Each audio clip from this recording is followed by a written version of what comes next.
Air Force Major Felix Islas is the only physical therapist at Bagram Airfield. He sees around 350 patients per month. Like most healthcare professionals, he spends many hours in his clinic at the hospital. But he also travels to specific squadrons to help airmen or soldiers who constantly put strain on their bodies. This is his 30th year in the military, but his journey to this point of his career has been anything but average. I ran away from home when I was 14, 15 years old.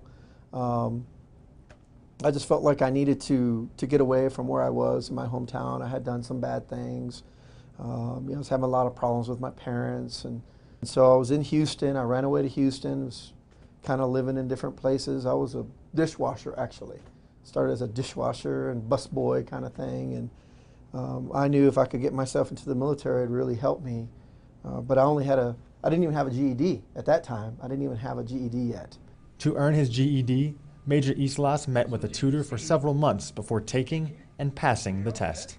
And with that, I went down to the recruiting station and got recruited into the Navy.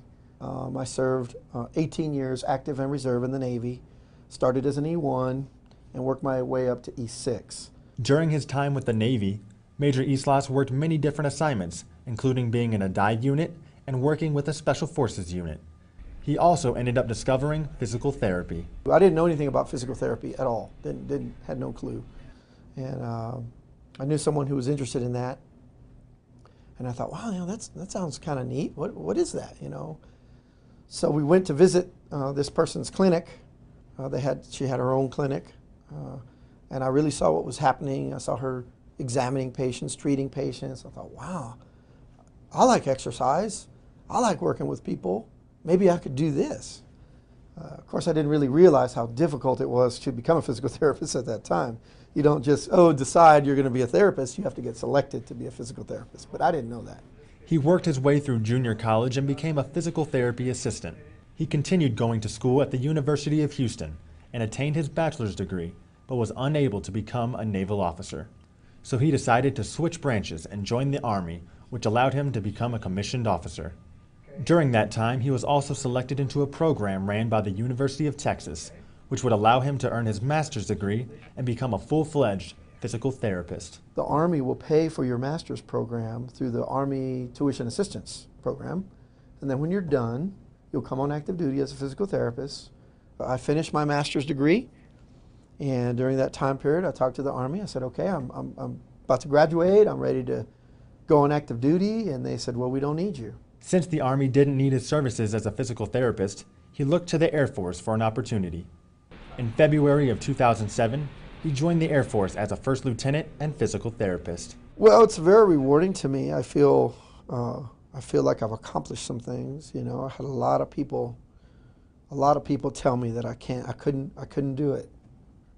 You'll never be an officer. You'll never be a PT.